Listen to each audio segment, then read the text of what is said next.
Hello everyone, आप सभी का AB 97 क्लासेज में आपका बहुत बहुत स्वागत है। इस वीडियो में हम आज जो हिस्ट्री जो NCERT 10th क्लास है वो हम उसका पहला जो अध्याय है वो हम अध्ययन कर रहे हैं। इससे पहले हम 3 क्लास हम कर चुके हैं। आज हमारी जो 4th क्लास है इसमें हम जर्मनी और इटली का निर्माण है वो कैसे हुआ इसके बारे में हम डिस्कशन करेंगे। तो आज के इस सेशन को शुरू करते हैं। और अगर इस चैनल पर पहली बार आए हैं तो चैनल को सब्सक्राइब ज़रूर करें, लाइक और शेयर वीडियो को ज़रूर करना। और आज की सेशन को हम शुरू करते हैं ज़्यादा समय खराब ना करते हुए। जर्मनी और इटली का निर्माण। तो जर्मनी और इटली का निर्माण है कैसे हुआ और जर्मनी क्या सेना राष्ट्र की निर्माता हो सकती है। तो 1848 के बाद क्या है जी, 1848 के बाद यूरोप में राष्ट्रवाद का जनतंत्र और क्रांति से अलगाव होने लगा। कि 1848 के जो बाद है यूरोप में जो राष्ट्रवाद का जनतंत्र और क्रांति से अलगाव होने लगा था। राज्य की सत्ता को बढ़ाने और पूरे यूरोप पर राजनीतिक प्रभुत्व हासिल करने के लिए रूढ़िवादियों ने अक्सर राष्ट्रवादी भावनाओं का इस्तेमाल किया था। कि 1848 कब की बात है जी, 1848 के बाद यूरोप में किसका जनतंत्र, राष्ट्रवाद का जनतंत्र और क्रांति से अलगाव होने लगा। कि यूरोप में जो राष्ट्रवाद है का जो जनतंत्र है और क्रांति से अलगाव होने लगा, अलग अलग होने लगे। और राज्य की सत्ता है जो यूरोप में जो राज्य की सत्ता को बढ़ाने और पूरे यूरोप में राजनीतिक प्रभुत्व हासिल करने के लिए रूढ़िवादियों ने अक्सर राष्ट्रवादी भावनाओं का इस्तेमाल किया था। जो रूढ़िवादी थे उन्होंने किसकी भावनाओं का इस्तेमाल किया था, राष्ट्रवादी भावनाओं को इस्तेमाल किया था। और इसे इस प्रक्रिया में देखा जा सकता है कि जिससे जर्मनी और इटली एकीकृत होकर राष्ट्र राज्य बने थे। कि इस प्रक्रिया में देखा जा सकता है कि जैसे जर्मनी और इटली है ना, जर्मनी और इटली का एकीकरण हुआ है, एकजुट होकर क्या बने, एक राष्ट्र राज्य बने हैं। जैसा आपने देखा है कि राष्ट्रवादी जो भावनाएं हैं मध्य वर्गीय जर्मन लोगों से काफ़ी व्याप्त थी। कि जो राष्ट्रवादी भावनाएं है ना, मध्यम जो वर्गीय है जर्मन लोग थे उनमें काफ़ी व्याप्त थी। और उन्होंने 1848 में जर्मन महासंघ के विभिन्न इलाकों को जोड़कर क्या एक निर्वाचित संसद द्वारा शासित राष्ट्र राज्य बनाने का प्रयास किया था। कि जो जो कह रहे कि जो राष्ट्र राज्य बने थे, कौन बने थे, जर्मनी और इटलीकरण राष्ट्र राज्य एकजुट होकर बने थे। और राष्ट्रवादी भावनाएं हैं वो कौन से वर्ग में, मध्य वर्ग में जर्मन लोगों में काफ़ी थी, बहुत ज़्यादा थी। क्योंकि 1848 की बात है, कब की बात है जी, 1848 में जर्मन महासंघ, कौन सी संघ थी, जर्मन महासंघ के विभिन्न इलाकों को जोड़कर एक निर्वाचित क्या बनाई गई थी, संसद द्वारा एक शासित राष्ट्र राज्य बनाने का प्रयास, एक निर्वाचित संसद के द्वारा क्या बनाया गया था, एक राष्ट्र राज्य बनाने का प्रयास किया गया था। मगर क्या हुआ कि राष्ट्र निर्माण की है उदारवादी पहल राजशाही और फौज की ताकत ने मिलकर दबा दिया।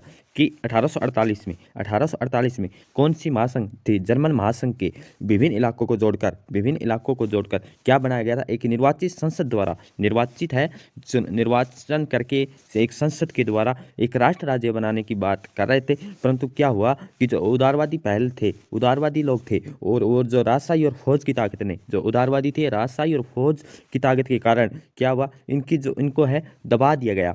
और उनका पर्सा के बड़े भूस्वामियों ने भी समर्थन किया था। जो पर्सा के जो बड़े भूस्वामी थे ना, उन्होंने भी समर्थन किया और इस कारण इनको दबा दिया गया। जो एक निर्वाचित संसद थी ना, निर्वाचित संसद के द्वारा एक पहल की गई, उनको दबा दिया गया था। और इसके बाद क्या, पर्सा ने राष्ट्रीय एकीकरण के आंदोलन का नेतृत्व संभाल लिया। कि पर्सा ने राष्ट्रीय एकीकरण के आंदोलन का नेतृत्व है संभाल लिया। कि इसके बाद क्योंकि इनको दबाया गया था, क्योंकि एक राष्ट्र राज्य बनाने चाह रहे थे एक निर्वाचित संसद के द्वारा, फिर उदारवादी आते हैं, उदारवादी पहल ने, जो उदारवादी के लोग थे, उदारवादी पहल थे, राजशाही और फौज की ताकत ने क्या, इनको दबा दिया गया। फिर उनके बाद एक पर्सा ने राष्ट्रीय एकीकरण के आंदोलन का नेतृत्व संभाला था। और उसका प्रमुख मंत्री कौन था, प्रमुख मंत्री था ओटो वन बिस्मार्क। जो उसका जो प्रमुख मंत्री कौन था, ओटो वन बिस्मार्क ने इस प्रक्रिया का जनक था। कि एक राष्ट्रीय एकीकरण, जो पर्सा ने राष्ट्रीय एकीकरण के आंदोलन का नेतृत्व संभालता है। और जो इसका जो प्रमुख मंत्री था, जो राष्ट्रीय एकीकरण का वो कौन था? Auto von Bismarck. कौन था? ओटो वोन बिस्मार्क। बिस्मार्क कौन था? ये एक इसका मंत्री था। ठीक जी। और इस प्रक्रिया का जो जनक माना जाता है वो ओटो वन बिस्मार्क माना जाता है, जिसने पर्सा की सेना और नौकरशाही की मदद ली थी। पर्सा की सेना से और नौकरशाही की मदद ली थी वो कौन था? ओटो वन बिस्मार्क, जो इस प्रक्रिया का जो जनक माना जा रहा है। और 7 वर्ष के दौरान, कितने वर्ष के दौरान? 7 वर्ष के दौरान, 7 वर्ष के दौरान ऑस्ट्रिया, डेनमार्क और फ्रांस से 3 युद्धों में पर्सा को जीत हुई थी। पर्सा को जो जीत हुई है, पर्सा को जो जीत हुई है वो किन किन जगहों से हुई है? ऑस्ट्रिया, डेनमार्क और फ्रांस के 3 युद्धों में, 3 युद्धों में पर्सा की जो जीत हुई है। और इसमें जो जो जो ओटो वन बिस्मार्क ने जो मदद मांगी थी वो किससे मांगी थी? पर्सा की सेना से मदद मांगी थी। पर्सा की सेना से मदद मांगी थी और किसने मानी थी? ओटो वन बिस्मार्क इस प्रक्रिया का जनक माना जाता है। और इन्होंने 3 युद्धों में पर्सा को जीत हुई थी। कौन से 3 युद्ध थे? ऑस्ट्रिया का युद्ध था, डेनमार्क का युद्ध था और फ्रांस का युद्ध था। और एकीकरण की प्रक्रिया पूरी हुई। और इस प्रकार है राष्ट्रीय एकीकरण की जो प्रक्रिया वो पूरी होती है जनवरी 1871 में। जनवरी 1871 में वर्साई में हुए एक समारोह है। उस पर्सा के राजा विलियम प्रथम को जर्मनी का सम्राट घोषित किया गया था। कि एक जो सम्मेलन होता है उस सम्मेलन में कब होता है? 1871 में। 1871 में क्या होता है? वर्साई में होता है। और एक उसमें जो पर्सा का एक राजा है विलियम प्रथम को जर्मनी का सम्राट है वो घोषित किया जाता है। कि 1871 में वर्साई में हुए एक सम्मेलन या समारोह में एक पर्सा के राजा किसको जर्मनी का सम्राट घोषित किया जाता है? तो क्या आएगा हमारा आंसर? राजा विलियम प्रथम को। राजा विलियम को जर्मनी का सम्राट घोषित किया जाता है कब? 1871 में एक सम्मेलन होता है उसमें। और कौन है? पर्सा का एक राजा होता है। ठीक जी। कुछ इंपॉर्टेंट पॉइंट हम डिस्कशन करते हैं कि 1848 में क्या हुआ था? यूरोप में राष्ट्रवाद का जनतंत्र और क्रांति से अलगाव होने लगा। सत्ता को बढ़ाने और यूरोप में राजनीतिक प्रभुत्व हासिल करने के लिए रूढ़िवादियों ने अक्सर राष्ट्रवादी को भावना का इस्तेमाल किया था। जो कौन सी किसका राष्ट्रवादी भावना का इस्तेमाल किया था? फिर हमने देखा कि दूसरा हमारा पॉइंट है जिसमें जर्मनी और इटली है एकजुट। कौन से लोग हैं जो एकजुट हुए थे? जर्मनी और इटली देश है ये एकजुट हुए थे और क्या बनाना चाहते थे? राष्ट्र राज्य बनाना चाहते। परंतु इसमें जो राष्ट्रीय भावना किस में थी? मध्य वर्गीय में बहुत ज़्यादा थी। और उसके बाद क्या हुआ था? 1848 में कौन सी क्या थी? 1848 में क्या होता है? जर्मन महासंघ के विभिन्न इलाकों को जोड़कर, जर्मन महासंघ के विभिन्न इलाकों को जोड़कर क्या बनाई गई थी? एक निर्वाचित संसद द्वारा क्या बनाया था? राष्ट्र राज्य बनाने का प्रयास किया गया था। 1848 में कौन सी महासंघ? जर्मन महासंघ के द्वारा क्या बनाया जा रहा था? एक राष्ट्र राज्य बनाया जा रहा था। परंतु इसको दबा दिया गया। किसके द्वारा दबा दिया? उदारवादियों के द्वारा। उदारवादी और जो राजशाही और ताकतवर सेना थे उन्होंने क्या किया कि इनको दबा दिया। इसके बाद कौन आता है? एक पर्सा के एक बड़े भूस्वामियों ने भी समर्थन किया। पर्सा के फिर एक मंत्री आता है, कौन है? Auto von Bismarck. इस प्रक्रिया का जनक माना जाता है जिसे पर्सा की सेना और नौकरशाही से मदद लेता है। फिर इसने क्या किया? राष्ट्रीय एकीकरण करता है। और ये कौन से तीन जगह से युद्ध है वो जीतता है। कौन कौन से युद्ध है जी? ऑस्ट्रेलिया से, डेनमार्क से और फ्रांस से। इस प्रकार तीनों युद्धों में किसकी जीत होती है? पर्सा की जीत होती है। और इस तरह एकीकरण प्रक्रिया पूरी होती है। कौन है? ओटो वन बिस्मार्क मंत्री था। और एक हमारा मोस्ट इंपॉर्टेंट क्वेश्चन बन सकता है एग्जाम कंपटीशन के लिए कि जनवरी 1871 में वर्साई में हुए एक समारोह में पर्सा के राजा विलियम को सम्राट घोषित किया गया था। वो कहाँ का था? जर्मनी किस जगह का किया गया था? जर्मनी का। और कौन था? राजा विलियम प्रथम था। तो 18 जनवरी 1871 की, 18 जनवरी कब की बात है जी? 18 जनवरी 1871 की। सुबह बहुत ठंडी थी। जर्मन राज्यों के राजकुमारों, सेना के प्रतिनिधियों और प्रमुख मंत्री कौन है? ओटो ऑन बिस्मार्क समेत पर्सा के कौन है? महत्वपूर्ण मंत्रियों की एक बैठक वर्साई के महल के बेहद ठंडे शीश महल, कौन सा शीश महल है? हॉल ऑफ मिरर्स में हुई थी। कि जनवरी 1871 में हुआ था एक हमारा क्या सम्मेलन होता है। उस सम्मेलन में जो जर्मनी के जो सम्राट घोषित किए जाते हैं वो कौन है? पर्सा का कौन मंत्री राजा होता है? राजा विलियम प्रथम होता है। राजा विलियम प्रथम। फिर होता है 18 जनवरी 1871 में एक जर्मन राजाओं के द्वारा राजकुमारों ने, जर्मन के जो राजकुमार थे उन्होंने सेना के प्रतिनिधि और प्रमुख मंत्री कौन है? ओटो ऑन बिस्मार्क समेत क्या है? महत्वपूर्ण मंत्री की एक बैठक होती है। उस बैठक में, और वो बैठक होती है जो महल होता है, शीश महल होता है, उसका नाम क्या है? Hall of mirrors. और इस सभा ने पर्सा में जो काइजर विलियम प्रथम के नेतृत्व में नए जर्मन साम्राज्य की घोषणा की गई थी कि एक 18 जनवरी 1871 में एक बैठक होती है, एक जो पर्सा का जो मंत्री होता है कौन, ओटो ऑन बिस्मार्क समेत होती है बैठक, और जो शीश महल होता है उसका नाम क्या होता है, तो हॉल ऑफ मिरस, हॉल ऑफ मिरस। और इसमें क्या बात होती है, इसमें क्या मीटिंग होती है, तो क्या घोषणा करने की कहते हैं, तो इसमें कहते हैं कि काइजर जो विलियम प्रथम है, काइजर विलियम प्रथम के नेतृत्व में नए जर्मन साम्राज्य की घोषणा हुई है कि 18 जनवरी 1871 में जो शीश महल है हमारा हॉल ऑफ मिरस, उसमें जो मंत्री है ऑटो, जो वहाँ के मंत्री है और प्रमुख जो मंत्री ऑटो वॉन बिस्मार्क है, उस वो भी शामिल होता है उसमें। एक उन्होंने एक घोषणा की करते हैं, किस किस की घोषणा करते हैं कि जर्मन में नए साम्राज्य की घोषणा की जाए, और जो पर्सा सभा में जो पर्सा के ने काइजर विलियम प्रथम के नेतृत्व में होती है। नेक्स्ट, जर्मनी में राष्ट्र निर्माण, जर्मनी में जो राष्ट्र निर्माण प्रक्रिया ने पर्सा राज्य की शक्ति के प्रभुत्व को दर्शाता था। जो जर्मनी में क्या दर्शा रहा है, जर्मनी में जो राष्ट्र निर्माण प्रक्रिया ने पर्सा राज्य की शक्ति के प्रभुत्व को दर्शाता है। नए राज्य ने जर्मनी की मुद्रा, बैंकिंग और कानूनी और न्यायिक व्यवस्थाओं के आधुनिकीकरण में काफ़ी जोर दिया, और पर्सा द्वारा उठाए गए कदम और उसकी कार्रवाई बाकी जर्मनी के लिए अक्सर एक मॉडल बना था। कि जर्मनी में हमने देखा कि क्या है, एक नए राज्य के राष्ट्रीय जर्मनी का एकीकरण करना चाहते थे, परंतु क्या प्रॉब्लम आई कि जो उदारवादी थे उन्होंने इनको दबाने की कोशिश की थी। और फिर एक मंत्री आता है पर्सा का, कौन है, ओटो ऑन बिस्मार्क, जो जर्मनी का एकीकरण के लिए जाना जा सकता है, क्योंकि उन्होंने पर्सा की सेना से मदद मांगता है। फिर 3 जगह ऑस्ट्रिया है, डेनमार्क है, यहाँ से उन्होंने 3 युद्ध जीतता है। फिर क्या ये प्रक्रिया है जो जर्मनी के एकीकरण की प्रक्रिया पूरा कर लेता है। फिर 1871 की एक बात थी, 1871 में एक घोषणा करते हैं। क्या घोषणा की, वहाँ एक राजा था विलियम प्रथम, जो उनको जर्मनी का जो राजा विलियम प्रथम था जर्मनी का सम्राट घोषित करते हैं।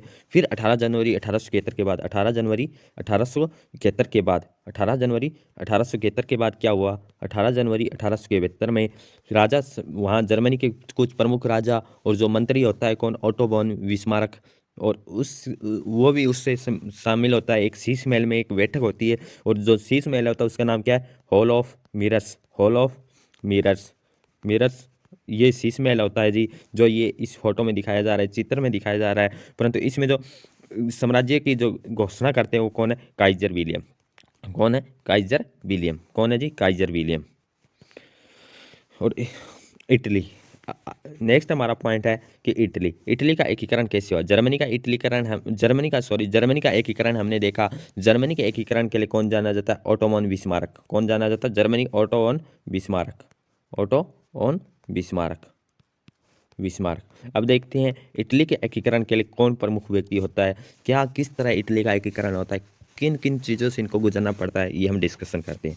जर्मनी की तरह इटली में, जर्मनी कह रहा है कि जर्मनी की तरह भी इटली में भी राजनीतिक विखंडन का एक लंबा इतिहास था। कि राजनीतिक क्या थे, विखंडन मतलब अलग अलग टुकड़ों में बंटे हुए थे, एक लंबा इतिहास था। इटली अनेक वंशानुगत राज्य था, बहुराष्ट्रीय हैब्सबर्ग साम्राज्य में बिखरा था। वंशानुगत क्या है, अपने जो वंश से जो चला आ रहा है वो इस यहाँ भी इटली में वो सिस्टम चला आ रहा था। और तो 19वीं सदी के मध्य में इटली 7 राज्यों में बंटा था। इटली 19वीं सदी में, हमारा जो इंपॉर्टेंट पॉइंट है 19वीं सदी में इटली कितने भागों में बंटा हुआ था, 7 राज्यों में। कितने भागों में, 7 राज्यों में बंटा हुआ था, जिनमें से केवल एक सार्डिनिया, पिडमोंट, एक जो इतालवी राजघराने का शासन था। कि इटली कितनी राज्यों में बंटा हुआ था, 7 राज्यों में। कौन से टाइम में जी, 19वीं शताब्दी में। और एक केवल कौन था, सार्डिनिया और पिडमोंट एक इतालवी राजघराने का शासन था। उत्तरी भाग ऑस्ट्रियाई हैब्सबर्गों के अधीन था। जो उत्तरी भाग है वो किसमें था, ऑस्ट्रियाई हैब्सबर्गों के अधीन था। मध्यम इलाकों पर पोप का शासन था, मध्यम इलाकों पर किसका था, पोप का शासन था। दक्षिणी क्षेत्र स्पेन के बुर्बो राजाओं के अधीन थे। जो इतालवी भाषा ने भी साझा रूप हासिल नहीं किया था, अभी तक उसके विविध क्षेत्रीय और स्थानीय रूप मौजूद थे। कि 19वीं शताब्दी में इटली है कितने भागों में बटा था, 7 भागों में बटा था, जिसमें से केवल एक राजघराना था राज कराने का शासन था। इटली में कितने राज्य में? 7 राज्यों में था, जिसमें से केवल एक क्या था जो इतालवी राज कराने का शासन था, वो कौन था? एक सार्डिनिया जो पिडमोंट है वो था। और उत्तरी भाग में कौन था? ऑस्ट्रियाई हैब्सबर्गों के अधीन था। उत्तरी भाग किसके अधीन था? ऑस्ट्रियाई हैब्सबर्ग थे उनके अधीन था। मध्यम जो इलाकों पर पोप का शासन था। जो इंपॉर्टेंट पॉइंट है, 19 कितने भागों में बटा था? 19 शताब्दी में इटली 7 भागों में बटा था, जिसमें एक इतालवी राज घराने का शासन था। कौन था? एक सार्डिनिया था। और उत्तरी भाग किसके अधीन था? उत्तरी भाग ऑस्ट्रिया हैब्सबर्ग के अधीन था। मध्यम इलाकों पर किसका अधिकार था? मध्यम जो इलाकों पर पोप का शासन था। दक्षिणी क्षेत्र के स्पेन पर जो दक्षिणी क्षेत्र है, दक्षिणी जो साउथ वाला क्षेत्र है, उसमें किसका था? स्पेन के बुर्बोन राजाओं के अधीन थे। जो इटली है, इटली कितने भागों में बटा था? 7 भागों में। जो इटली में जो जो केवल एक कौन था? केवल एक सार्डिनिया पिडमोंट के इतालवी राज घराने का शासन था। उत्तरी भाग किसके अधीन था? उत्तरी जो भाग है इटली का, वो किसके अधीन था? ऑस्ट्रिया हैब्सबर्ग के अधीन था। मध्यम इलाकों पर किसका अधीन था? पोप थे। दक्षिण क्षेत्र में कौन थे? स्पेन के बुर्बों के राजाओं के अधीन थे। तीनों क्वेश्चन हमारे इंपॉर्टेंट बन सकते हैं यहाँ से एग्जाम पॉइंट्स की तरफ से। और जो बोर्ड एग्जाम है एनसीईआरटी जो 10th क्लास के, इनमें भी हमारे क्वेश्चन ये बन सकते हैं। इतालवी भाषा ने भी साझा रूप हासिल नहीं किया था। अभी तक उसके विविध क्षेत्रीय और स्थानीय रूप मौजूद थे। 1830 के दशक में 1830 के दशक में जो मैतिसिनी है कि एकीकृत इतालवी गणराज्य के लिए एक सुविचारित कार्यक्रम प्रस्तुत करने की कोशिश की थी। 1830 में कौन है? जियुसेप्पे मैतिसिनी है ने एकीकृत इतालवी गणराज्य के लिए इतालवी गणराज्य के लिए क्या है? सुविचार किया, एक कार्यक्रम प्रस्तुत किया और अपने उद्देश्य के प्रसार के लिए यंग इटली नामक एक गुप्त संगठन भी बनाया था। कि हमारा इंपॉर्टेंट क्वेश्चन बन सकता है एग्जाम, यहाँ से एक पॉइंट हमारा क्वेश्चन बन सकता है कि यंग इटली नामक एक गुप्त संगठन की भी बनाया। एक यंग इटली नामक एक गुप्त संगठन है, ये किसने बनाया था? तो हमारा जो आंसर आएगा कौन था? जियुसेप्पे मैतिसिनी। जो मैतिसिनी है, जियुसेप्पे मैतिसिनी है, ये एक गुप्त संगठन बनाया था। कौन सा? Young Italy. और इन्होंने भी इतालवी गणराज्य के लिए सुविचार कार्यक्रम प्रस्तुत किए थे, इसलिए इन्होंने एक गुप्त संगठन बनाया। क्या गुप्त संगठन था? यंग इटली था। 1831 और 1848 में 1831 और 1848 में क्रांतिकारी विद्रोह की असफलता से युद्ध के जरिए जो इतालवी राज्य को जोड़ने की जिम्मेदारी थी, किसकी थी? जो सार्डिनिया पिडमोंट के शासक कौन थे? विक्टर इमैनुएल द्वितीय पर आ गई थी। कि जो पहले तो हमें देखना है कि जो उत्तर में था, जो उत्तरी जोन में जो है, उत्तर की साइड में था, वो कौन था? सार्डिनिया पिडमोंट के अधीन था।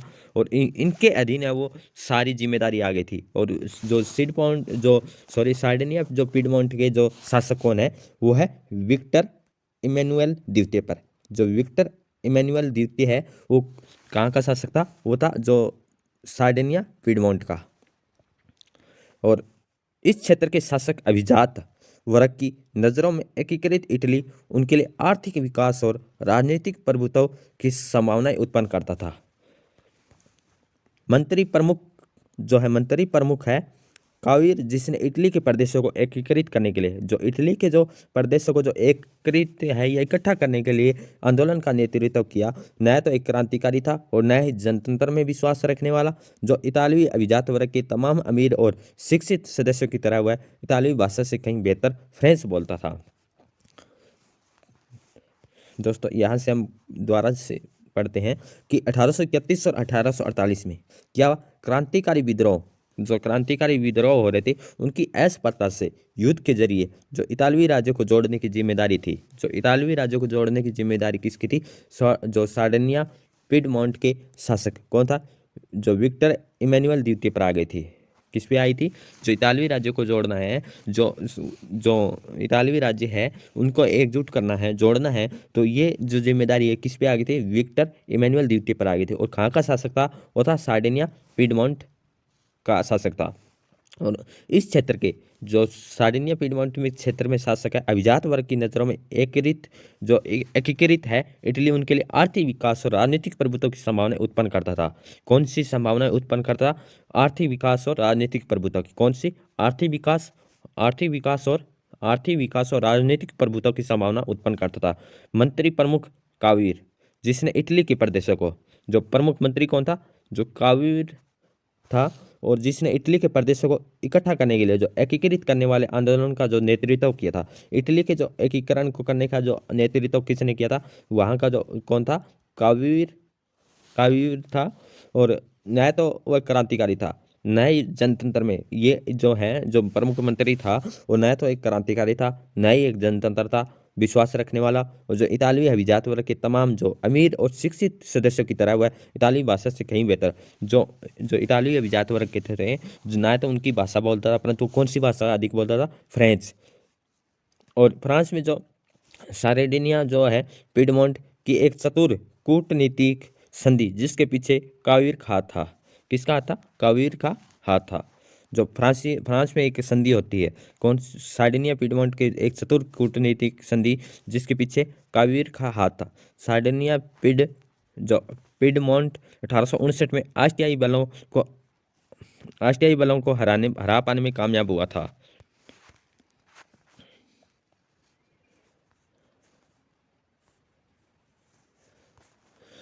नियमित सैनिकों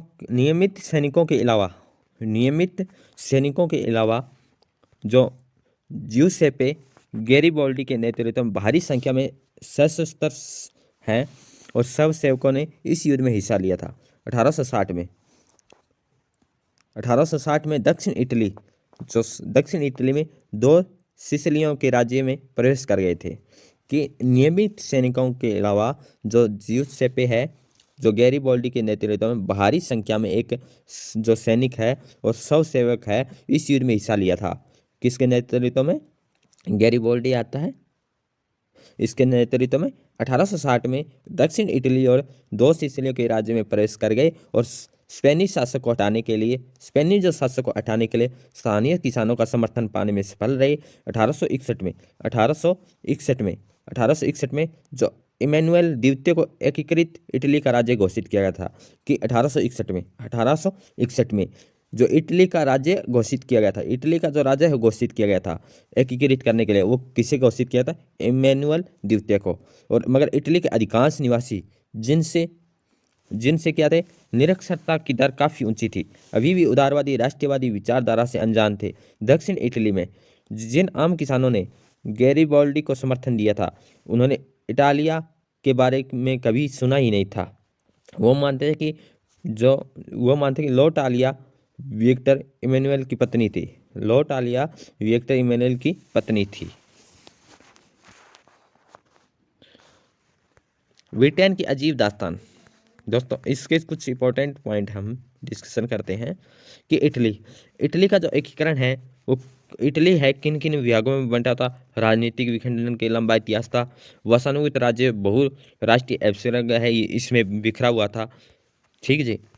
और 19वीं शताब्दी में इटली कितने भागों में बंटा था। 19वीं शताब्दी हमारा पॉइंट है यहाँ से एक, कि 19वीं शताब्दी में इटली कितने भागों में, 7 भागों में बंटा था। जो एक ही जो राजघराने का शासन था, वो कौन था, सार्डिनिया पिडमोंट था, एक राजघराना था। जो सार्डिनिया पिडमोंट में राजघराने का एक ही शासन था और 7 भागों में इटली बटा हुआ था। और उत्तरी भाग में कौन थे, ऑस्ट्रिया हैब्सबर्ग के अधीन था। मध्यम इलाकों में पोप के अधीन था। दक्षिण में स्पेन के बुर्बो राजाओं के अधीन था।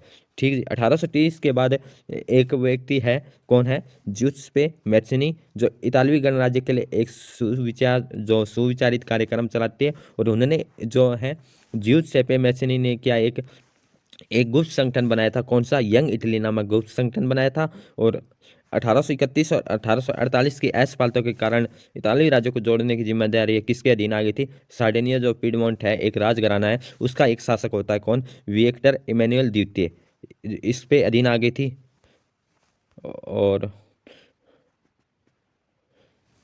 जो एक सार्डिनिया जो पिडमोंट में एक फ्रांस में एक क्या हुआ, एक संधि होती है, इसमें किसका हाथ था, कावीर का हाथ था, जिससे सार्डिनिया पिडमोंट 1859 में ऑस्ट्रेलिया बलों को हरा पाने में कामयाब हुआ था। ये भी हमारा इंपॉर्टेंट पॉइंट बन सकता है। फिर एक व्यक्ति आता है कौन, गैरिबॉल्डी। ज्यूसेप्पे गैरिबॉल्डी के नेतृत्व में भारी संख्या में लोग इकट्ठे हुए और स्वयंसेवकों ने हिस्सा भी लिया युद्ध में। और 1860 में वह दक्षिण इटली और दो सिसिलियों के राज्य में प्रवेश कर गए और स्पेनी शासक को हटाने के लिए स्थानीय किसानों का समर्थन पाने में सफल भी रहे थे। किनका? स्पेनी शासकों का। और फिर एक 1861 में क्या हुआ कि इमैनुअल द्वितीय को एकीकृत इटली का राज्य घोषित किया। किसको? इटली का जो राज्य है किसको घोषित किया गया था? इमैनुअल द्वितीय को। कब किया गया था? 1861 में। जो इमैनुअल द्वितीय की जो पत्नी है क्या नाम था? Lord Talia. अब पढ़ते हैं ब्रिटेन की अजीब दास्तान। ब्रिटेन की अजीब जो दास्तान है ये हम नेक्स्ट क्लास में हम डिस्कशन करेंगे। तो दोस्तों ज़्यादा से ज़्यादा इससे वीडियो को शेयर करें और लाइक और कमेंट ज़रूर करें। पहली बार इस वीडियो को देख रहे हैं तो इस चैनल को सब्सक्राइब ज़रूर करें। Thank you all of you.